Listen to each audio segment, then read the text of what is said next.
And to break down the breaking news, Douzable joining us here on CBS Sports HQ is just coming off back-to-back really good performances with the Bengals and the reigning AFC champs. How big of a blow is this to Cincy? This is a massive blow. I mean, nobody has a better connection at receiver and quarterback than Jamar Chase and Joe Burrow. And it goes all the way back to their college days. And if you look at when they struggled in the beginning of the year, yeah, the offensive line was an issue.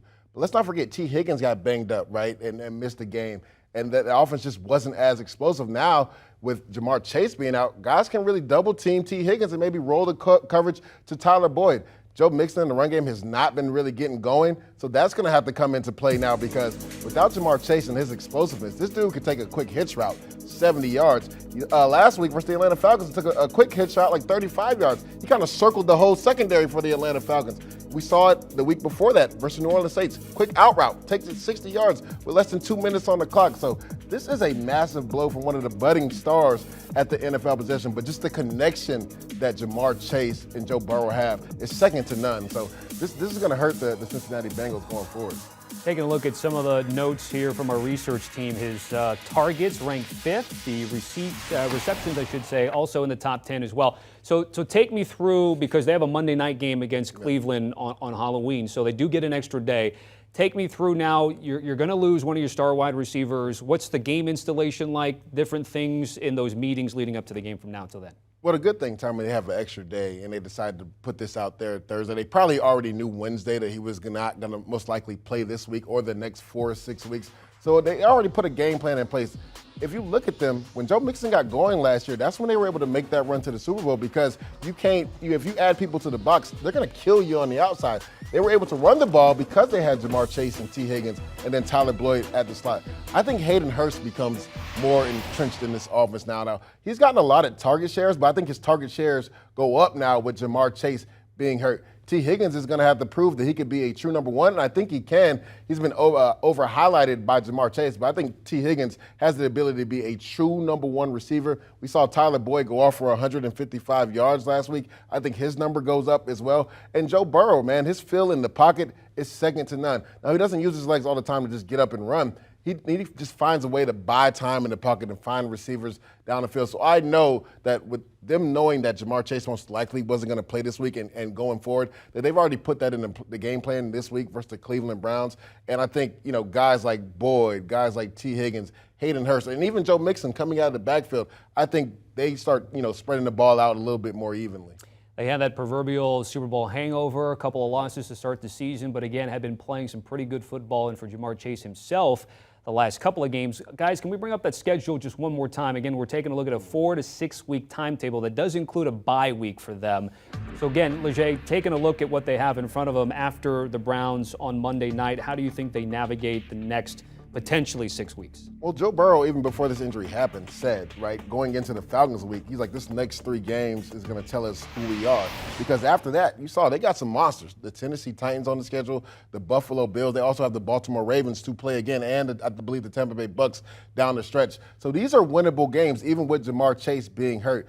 This is going to be on Zach Taylor. We're going to see what type of coach you are. You lose probably your best offensive player. Can you galvanize your team? Can you still get it and be explosive on offense like you have the last 2 weeks? We'll see what happens Monday night, Halloween, Cleveland Browns. That game is still a 3-point game at Caesars Sportsbook, but it could change with the news, of course, that Jamar Chase will not be playing in this game or any in the foreseeable future. Leger Douzable, thank you very much for the breaking news. Again, a reminder about Inside the NFL. James Brown and company getting you covered for everything across the National Football League. You can catch out new episodes every Tuesday exclusively on Paramount Plus. I'm sure the guys will be breaking down what the Cincinnati Bengals team looks like after the Monday night game and without Jamar Chase. We continue to follow breaking news here on CBS Sports HQ, where Bengals star Jamar Chase expected to miss 4 to 6 weeks with a hip injury, and that's coming from multiple reports. The All-Pro wideout injured during last week's win against the Falcons. NFL Network adding not expected to have surgery or need it, but instead opt for rehab. Taking a look at his numbers this season. Again, top 10 in targets, receptions, yards, and tied for first with 6. Catching touchdowns, 4 in his last 2 games. I've got my fantasy sensei, Dave Richard, with me. Head in your hands, Dave, because Jamar Chase, a top 5 wide receiver, top 10 overall guy. We know it's a big blow. How bummed out are you? Very. I just traded for him in one league. He was a must-start fantasy wide receiver that made a must-start fantasy quarterback and made 2 other wide receivers viable. This offense is going to change now quite a bit because we saw it in 2020, and maybe it's a little different now than it was then because Burrow isn't a rookie anymore.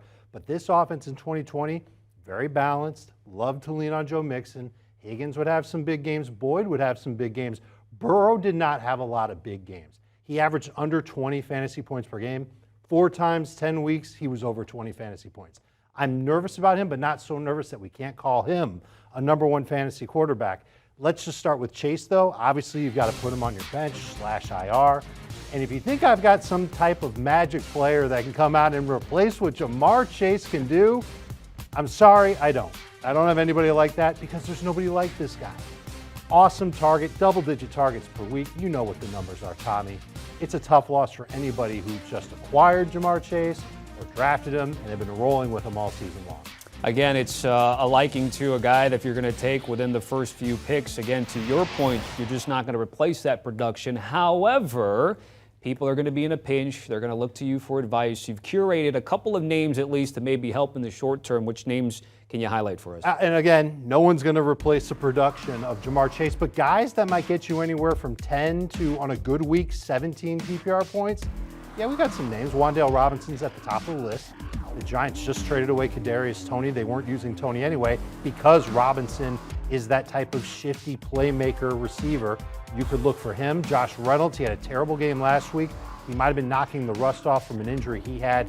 He should be in a better position this week. Darnell Mooney is the number 1 wide receiver in Chicago. Bears are throwing the ball better than they have at any point this season. He's someone that you should get whether you lost Chase or not. Marquise Goodwin is replacing DK Metcalf in Seattle. He's not bad. Donovan Peoples-Jones. DPJ is his nickname. He scored at least 9 PPR points, Tommy, each of his last 4 games. I know you hear 9 PPR fantasy points and you think, Jamar Chase gets that in like a play. And that's just how it is. That's just unfortunate, somebody you could replace with. And I put a name at the bottom of the list I think everybody should be aware of. Christian Watson. Think about the receivers that Aaron Rodgers has right now. Romeo Doubs is probably going to get benched. He hasn't been playing very well. We know that Lazard's hurt for a while. Cobb's hurt for a while. They need that rookie to step up and play. And I wouldn't trust him this week against Buffalo, but maybe in the weeks that follow, he's somebody who could step up and be pretty helpful in fantasy. All right, let's circle back where you started because you said you had just traded for Jamar Chase before this all went down. Again, you hear 4 to 6 weeks. You hear hip. You hear no surgery required. Now, you mentioned if you have Jamar Chase, you're going to stash him, you're going to wait. What else are you going to do? You can't drop him. No, you're not going to drop him. But if you're someone maybe looking for a trade, I know your producers and social guys are fielding trade questions. Do you maybe try to get aggressive? Do you feel confident that when he's back to being the same Jamar Chase? The only reason why I would consider trading Jamar Chase is if I'm 2-5 and I need to start winning games. Because once you get to that 6th loss in fantasy, it's really hard to make the playoffs. 7th loss, forget about it, it's over. So if you're 2-5 or maybe 3-4 and you've got Jamar Chase, maybe you think about trading him off, and the team that's going to want him, listen to this, it's going to be the team that's sitting in first place right now. They probably have a loaded roster. They can give you a couple of good starters for Jamar Chase. I wouldn't give Chase away. This isn't a move where you trade Jamar Chase for, you feel good about it. He'll be back eventually. For like Christian Kirk and Brian Robinson. Yes. No one should do that. You've got to ask for something bigger than that and trade for Chase. But if you've got a lot of losses, I think that's a move you have to consider. All right. Dave, certainly appreciate it. Sorry about the Jamar Chase. I got him on one of my fantasy teams. I'm going to go cry now. That roster percentage is sky high for one of the best in the game. Fantasy football today. Dave Richard, Heath Cummings, and Jamie Eisenberg on the HQ side. Also, don't forget about Adam Azer, the podcast. Folks, make sure to catch them and scan that QR code today. Do you want a sports network that delivers everything that matters about the game? The highlights, the picks, the instant analysis, no yelling, no fake debates, no politics. Hit the subscribe button and never miss a moment.